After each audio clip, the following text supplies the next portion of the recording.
Alors, bonjour, aujourd'hui on va attaquer l'item numéro 3. Donc déjà, on va énumérer les objectifs de la AS.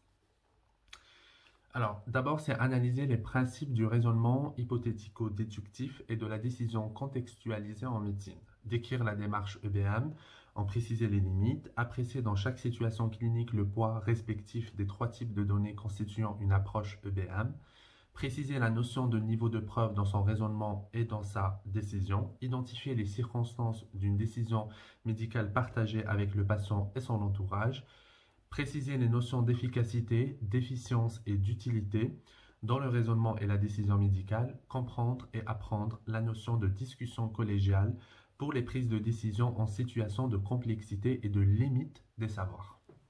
Le raisonnement médical, c'est quoi? En fait, c'est un processus cognitif qui consiste à résoudre un problème clinique aboutissant à une décision médicale sur la démarche diagnostique ou thérapeutique à suivre La décision médicale, il faut savoir que même si elle est partagée, c'est-à-dire une décision où le patient intervient également, engage toujours la responsabilité du médecin. Déjà, dans un premier temps, il faut comprendre que nous avons deux types de démarches diagnostiques.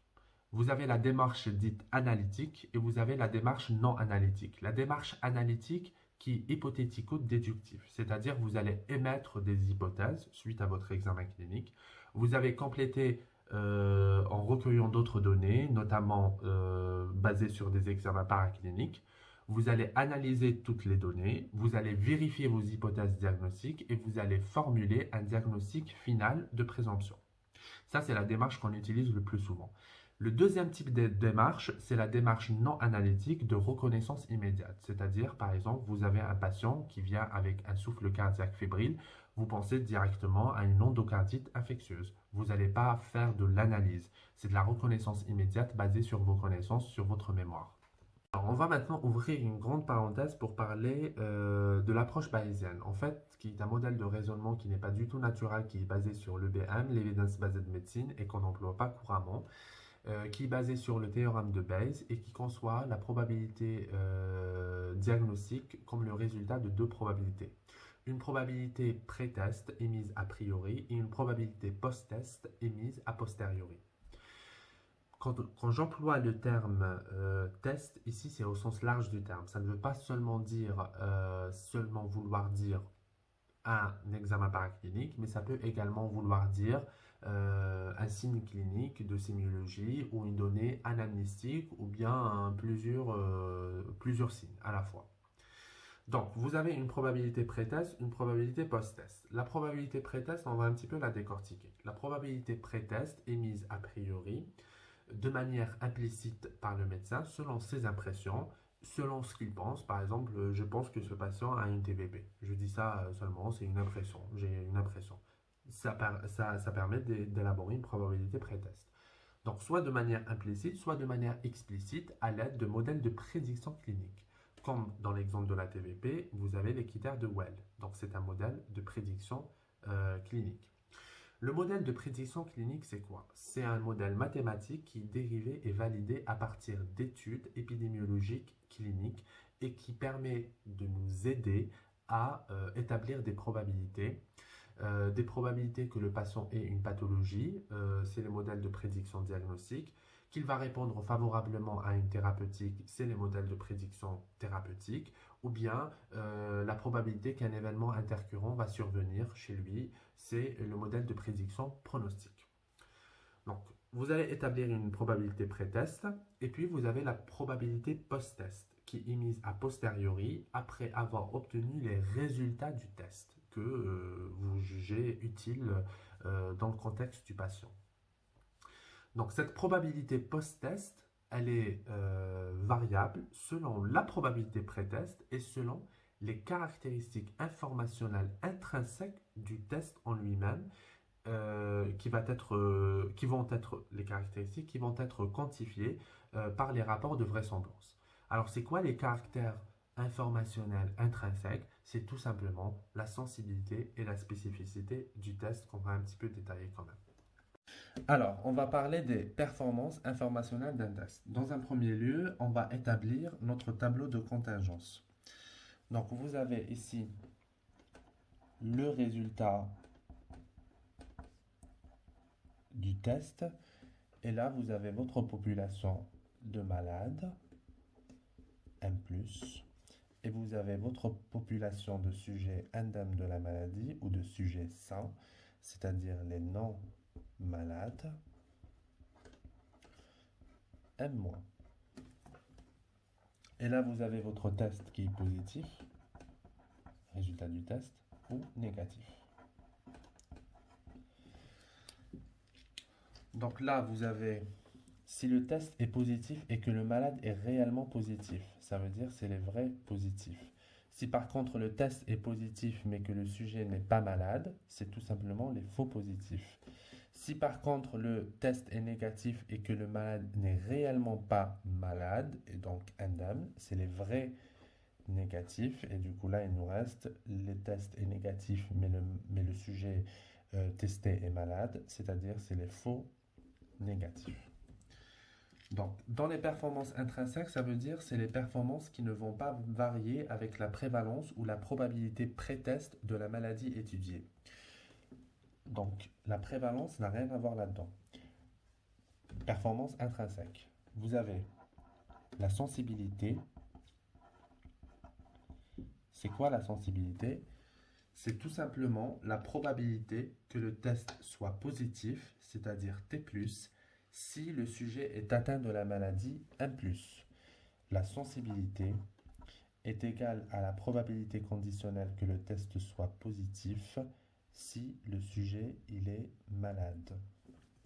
C'est donc égal à probabilité que le test positif si le sujet est malade, c'est les vrais positifs, sur la totalité des malades, c'est les VP,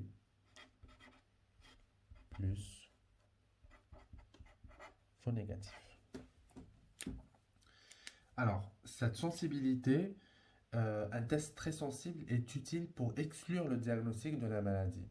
C'est-à-dire si vous avez un test dont la sensibilité est égale à 1, est égale à 100%, ça veut dire que vous n'avez aucun faux négatif. D'accord?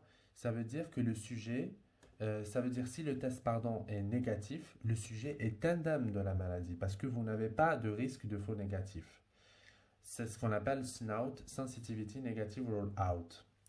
La spécificité par contre, la spécificité, c'est quoi la spécificité? En fait, c'est la probabilité conditionnelle que le test soit négatif si le sujet est indemne de la maladie. C'est-à-dire, spécificité est égale à la probabilité que le test soit négatif si le sujet est indemne de la maladie. Donc, vous aurez, c'est les vrais négatifs sur les non malades, sur les vrais négatifs plus les faux positifs. Ça, c'est la spécificité. Alors, un test qui est très spécifique est utile pour affirmer le diagnostic d'une maladie. Un test de spécificité est égal à 1 est égal à 100%, ça veut dire qu'il ne comporte aucun faux positif. Ça veut dire s'il est positif, vous n'aurez que des vrais positifs. C'est un signe donc pathognomonique. Lorsqu'il est positif, le sujet est atteint de la maladie à coup sûr. SPIN pour Specificity Positive Rule In. Maintenant, on va parler, toujours dans les performances intrinsèques, vous avez le rapport, bon, je vais l'écrire comme ça, le rapport de vraisemblance d'un test positif. Alors, c'est quoi ça, le rapport de vraisemblance d'un test positif? En fait, il va quantifier le risque relatif que le test soit positif chez un sujet atteint de la maladie par comparaison à un sujet non atteint de la maladie, indemne de la maladie. C'est-à-dire, en d'autres mots, bon, j'aurais préféré écrire avec lui. Bon, RV+, est égal à la probabilité que le test soit positif si le sujet est malade. D'accord? Donc ça, c'est la sensibilité sur la probabilité que le test soit positif si le sujet est indemne de la maladie. C'est-à-dire, la spécificité, c'était la probabilité T moins 1 moins. Donc la probabilité T plus 1 moins est égale à 1 moins la probabilité T moins 1 moins est égale à 1 moins la spécificité. Donc je répète, le rapport de vraisemblance d'un test positif, il quantifie le risque relatif que le test soit positif chez un sujet 1+, par comparaison à un sujet 1-. Test positif, sujet 1-. Alors, par exemple, si le RV+ est égal à 5, ça veut dire si un test est positif, vous avez 5 fois plus de chances que le sujet soit atteint de la maladie qu'il en soit indemne.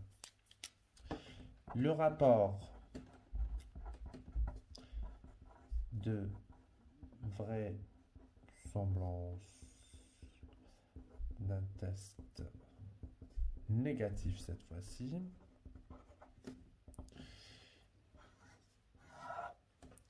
le RV-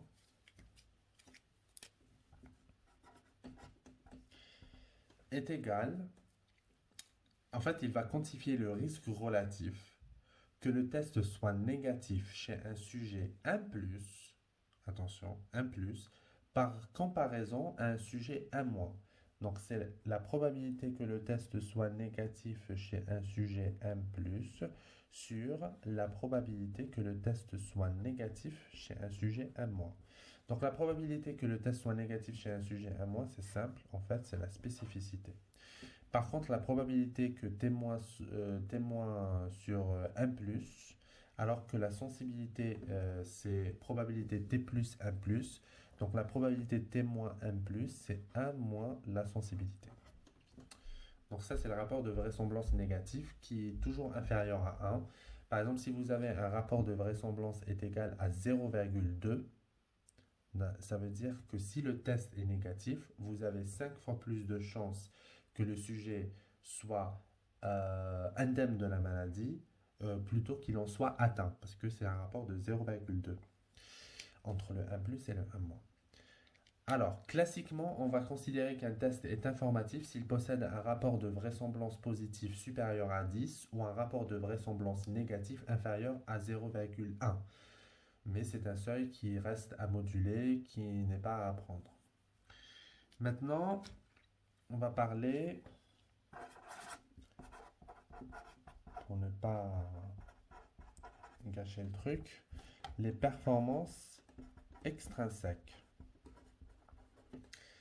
Alors, les performances extrinsèques, par contre, elles vont varier en fonction de la prévalence et en fonction des performances intrinsèques du test.